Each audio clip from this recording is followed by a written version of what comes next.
Olá, estamos em mais uma edição do Espaço Aberto. E o nosso convidado de hoje é Walter Barbosa Arantes. O Walter Arantes, que todo mundo conhece em Rondonópolis. Walter, a primeira pergunta que eu te faço, onde você nasceu, afinal, Walter? O pessoal pergunta, você é nascido em Rondonópolis, São José dos Quatro Marcos? Conta a sua história aí, onde você nasceu. Eu sou mato-grossense, Lucas. Uhum. Eu nasci em Rondonópolis, ali no centro da cidade, perto do Café Quitada. E nesse dia, o cantor Aguinaldo Raiol cantava em Rondonópolis. No Rondonópolis Clube, provavelmente. Exatamente, mas a gente morava, meus pais moravam em Quatro Marcos e eu fiquei registrado por Quatro Marcos. Durante muito tempo meu registro ficou porque ela pertencia a Cáceres, eu fiquei como cacerense e depois que se documentou eu fiquei como a cidade de Quatro Marcos. Então você é rondonopolitano de nascimento e quatro marquense, eu acho, de ofício. Exatamente, eu sou de Quatro Marcos. E aí, não voltei mais lá e eu quero voltar. E aí, só para complementar essa história, aí você foi nascer em Rondonópolis, aí você foi para Quatro Marcos com seus pais. Aí depois você voltou para Rondonópolis? Meus pais se separaram, aí foi uma fase muito difícil. Minha mãe, meu pai separou, foi embora com outra mulher, minha mãe não tinha dinheiro, e uma mulher com 7 filhos.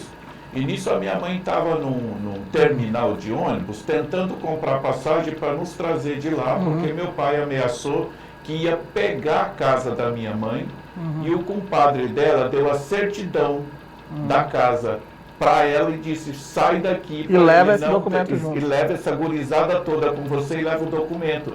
E ele deu o documento falso para o meu pai. Então, antes que acontecesse qualquer coisa, a gente tinha que sair corrido de lá. E nós chegamos aqui em Rondonópolis em cima de 2 caminhões de castanha, porque era muita gente, a gente veio em cima daqueles caminhões e nós chegamos na casa da minha avó por volta de umas 6 horas da tarde.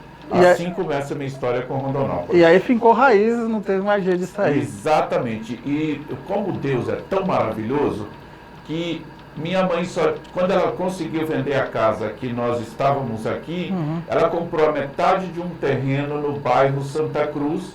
Então a minha convivência no bairro Santa Cruz foi muito engraçado, que a gente tinha que buscar água na caixa d'água, que era o ponto mais perto, mas as casas e as construções que foram criando foi só de gente rica. Era um bairro de elite naquela época. E que a gente nem sabia para o que estava acontecendo. Então hoje as pessoas perguntam assim, mas como você trabalha para a família Maggi, para a família de Beltrano, para a família... Não, eu era criança, essas pessoas chegaram no meu bairro, elas me ofereciam carona quando eu descia para o serviço, eu via essas pessoas e sempre tive uma boa relação ali naquele bairro, que eram os meninos que jogou bola com nós, que eram os meninos que dividiam ali brincadeiras de garotos e tudo, num bairro bacana. Então eu não vi na minha infância pobreza, eu vi prosperidade. Viu a cidade crescer. Exatamente. Naquele momento.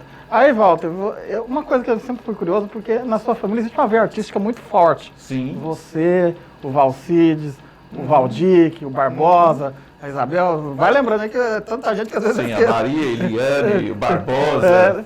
De onde veio essa veia artística dos Arantes? Então, nós crescemos vendo a minha mãe fazer coxa de retalho. Então as minhas tias traziam roupa, por exemplo, minha tia morava em São Paulo e ela trazia roupa, que ela acho que avisava que tinha essa moçadinha toda aqui, ela trazia sacos de roupa. E minha mãe pegava aquilo que não servia em nós, ela cortava tudo e emendava para fazer coberta, para fazer tudo isso. Então, a cada cor daquela de coxa de retalho, a gente já ia vendo a arte. Então minha mãe quebrava janela pelo menos 2 vezes por ano, minha mãe abria a porta, às vezes tinha 2 portas no mesmo quarto. Então ela tinha um pouco de tudo nessa veia artística. De arquiteta também. Exatamente. E do meu pai veio essa coisa da comunicação. Meu pai falava muito bem, se expressava muito bem e era um investidor louco. Ele sempre estava comprando e sempre estava vendendo. Então, diante disso, a gente saiu ali. Que todo mundo... exatamente. Éramos pobres financeiramente. Mas ricos intelectualmente. Entendeu? Eu acho que a base principal do que nos defendeu foi a educação que a minha mãe me deu. Essa foi a necessária para que a gente desse certo. Aí passaram muitos anos, né? Ou poucos anos, não sei. De repente o Walter vira fotógrafo. Sim. E fotógrafo renomado, não só em Mato Grosso, como no Brasil inteiro. Rondonópolis é um fotógrafo conhecido na esfera nacional, inclusive. Como foi essa transição do menino lá da Santa Cruz para o fotógrafo Walter Arantes? Eu estava no aniversário de uma criança do bairro. Eu tinha 13 anos de idade. E eu sempre, engraçado na minha vida, que eu nunca quis ser criança, eu queria sempre ser adulto. Então, aos 13 anos, eu já achava que eu era um rapaz. E o fotógrafo chegou, perguntou para mim, olha, eu estou precisando de um cobrador, você não gostaria de trabalhar comigo? Eu falei, eu quero. Mas esse não foi o empecilho maior. Quando eu cheguei na minha mãe, que eu falei que eu ia trabalhar na segunda-feira, ela falou, você não vai, você é muito novo. Eu falei, eu vou estar lá. Quando minha mãe saiu para o trabalho, eu fui lá no emprego. Cheguei lá, da hora que eu sentei, passou 10 minutos, minha mãe chegou atrás de mim. E aí minha mãe chamou o patrão e disse, olha, ele é pobre, ele não pode, ele isso, ele aquilo. E eu falei, eu vou ficar e a senhora vai me dar a oportunidade, pelo menos de acreditar que eu era. Entende? Aí veio o lance de andar de bicicleta. Eu odeio bicicleta. Caiu. E tinha, como é que você vira cobrador em Rondonópolis? Não tinha ônibus como tem hoje, não tinha essa Uber, condução. não tinha nada. Então andar de bicicleta para mim foi a maior vergonha da minha vida, porque você ia todo exibidinho pro trabalho e pedalando uma bicicleta. E pegava suado. Pelo amor de Deus, eu largava a bicicleta no lugar e terminava ali. Mas isso foi para mim um aprendizado, porque eu entrei como cobrador e saí como gerente. Aí quando eu cheguei gerente dessa loja de foto, aí eu agradeci. Fui para Goiânia estudar fotografia, voltei, trabalhei na primeira campanha do Percival. Aí eu 88. fui para São Paulo de novo, aí eu fiz com o Drauzio um curso lá, que de 3, 4 dias que eu fiquei lá, ele falou para mim, em 4 dias você vai aprender coisa que você vai levar para a sua vida inteira. Nós fizemos 4 capas de revista e a coisa mais importante que ele falou para mim, no estúdio, fala, sua voz eu não quero nem ouvir. Se você quiser aprender, você escreve. Se eu achar que eu devo responder, e se eu achar que está dentro do contexto, eu respondo. Se for bobagem, eu não vou dar nem confiança, que é para a gente não perder tempo. Então, hoje, a gente vai falar com os jovens, eles querem falar mais do que a gente. Então, primeiro, eu acho que o grande barato é a gente fechar a boca. E além da fotografia, Walter, você também escreveu peça de teatro aqui em Rondonópolis, Peça de teatro que foi um sucesso, ganhei 7 prêmios.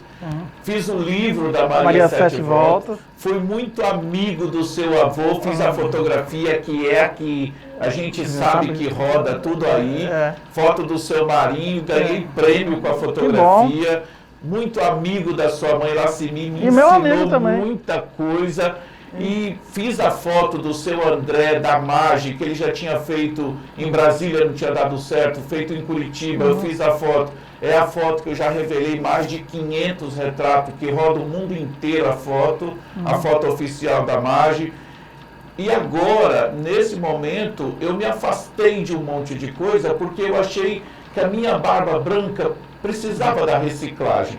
Aí eu escrevi um livro da Rosa Bororo que envolve o Marechal Rondon, que a gente vai entender por que a água do Rio Vermelho é vermelha e nunca mais voltou a cor. Vamos esperar o livro sair. Boa. Eu queria só voltar um pouco na Maria Sete Voltas, que as pessoas mais novas não têm um pouco de noção do que foi, do que ela representou assim, em Rondonópolis. Afinal, quem era Maria Sete Voltas? Maria Sete Voltas foi uma mulher à frente do nosso tempo.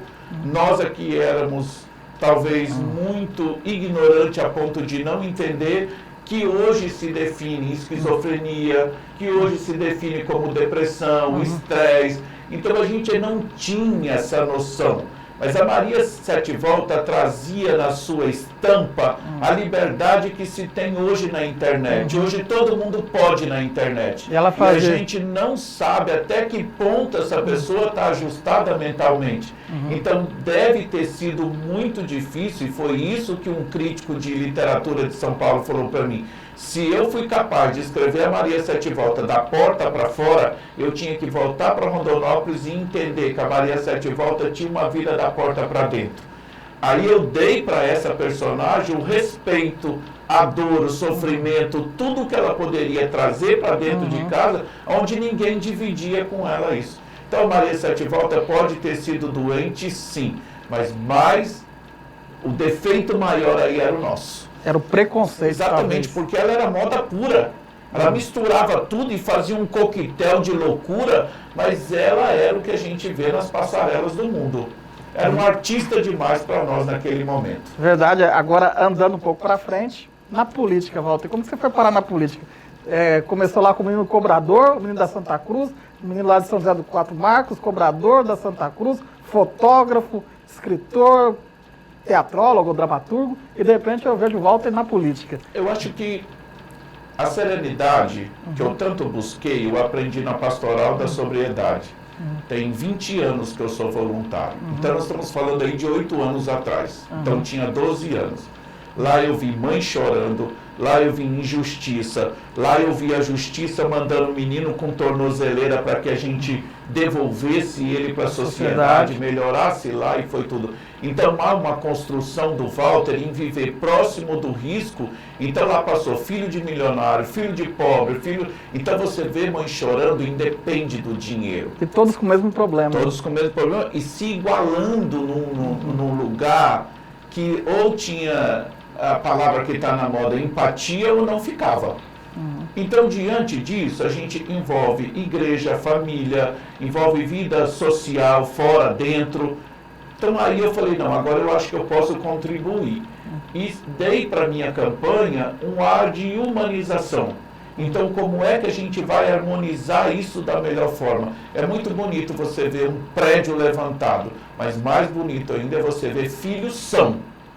Filhos que podem a mãe soltar e ele seguir em frente, seja lá rico ou não, mas que ele seja uma pessoa que possa formar uma família. Isso foi o caminho para mim que me levou à política. E hoje você está no Departamento do Turismo do município de Rondonópolis. Como que está esse departamento e quais que são as perspectivas para o turismo da nossa cidade? Nós temos que respeitar, porque a política ela se desenha de uma forma muito cuidadosa, né? E eu cheguei lá extremamente inocente. Eu cheguei com a vontade, mas aí tem o lance da documentação. Documento requer prazo, mas nós estamos cavando a burocracia. Burocracia, mas esse ano vem aí bastante coisa boa na nossa agenda. Você vai esperar, eu volto aqui, conto para você o que nós estamos fazendo, mas é assim, eu estou louco para gritar para todo mundo o que nós vamos fazer e ainda eu não posso. Eu tenho um amigo meu, que é amigo seu também, que é político, o Percival Muniz, ele falava assim, olha, político não pode ser pato, tem que ser galinha. Tem que gritar, tem que falar, não adianta botar o ovo e não anunciar que o ovo foi botado. Mas eu estou muito contente de saber que você está no turismo, porque você é um homem de ideias. E o turismo de Rondonópolis precisa de ideias e novas ideias. E assim, não tem como a gente falar de turismo se não envolver a imprensa, se não envolver Sebrae, Senai, ACI, se não envolver toda essa estrutura que já vem pronto e recheada de recursos. Eu acho que aí é o caminho para que o turismo dê certo aqui. A Carimã é bonita, ok, mas nós temos a Cidade de Pedra também, que lembra muito a Capadócia, e eu acho que a gente não tem que pensar num turismo pequeno. Se eu tenho grana para pagar um avião para sobrevoar a Cidade de Pedra, se eu tenho grana para pegar um balão e sobrevoar a Cidade de Pedra, então a gente tem que pensar nesse Rondonópolis rico. Eu acho também, uma outra coisa que eu tenho certeza, nem acho não, tenho certeza, é o seguinte: temos que dar a oportunidade para o pobre subir em cima de um trator que hoje tem um ar-condicionado para ele sentir o nível da nossa economia local. Então, que isso não vem do universo business, por que não levar essas crianças até lá no meio disso tudo, para ele ver o tamanho de um fardo, de um algodão, para ele ver esse equipamento moderno, cheio de tecnologia, que amanhã ou depois ele pode ser um homem desse que leva à frente o nosso município, porque a economia nossa é a agricultura, é a pecuária e etc. Né? Walter, queria te agradecer por ter tempo para nos atender aqui, dizer que esse espaço está sempre aberto aqui para você. Olha, a política, para mim, é uma arte. E a gente conseguir fazer política mantendo os amigos que a gente tem, e a gente discute. Esse dia eu vi uma pessoa dizendo um monte de coisa para o Eduardo, que eu respeito, que é um jornalista amigo nosso, e eu peguei o telefone e disse para a pessoa: o que você está dizendo não condiz com o que esse ser humano é. Mas ele... Não, o que ele representa na sua história. Então o Eduardo é uma pessoa como você. Eu acho que nós bebemos a água muito antes. Quem pegou a poeira foi nós, e hoje se reclama em cima de muito conforto diante do que a gente viu lá no passado. Somos rondonipolitano, a gente não reclama, a gente não quer ir embora, a gente quer ficar e ver essa cidade cada dia melhor. Perfeito, Walter. Agradeço a você. E a gente volta numa próxima edição do Espaço Aberto.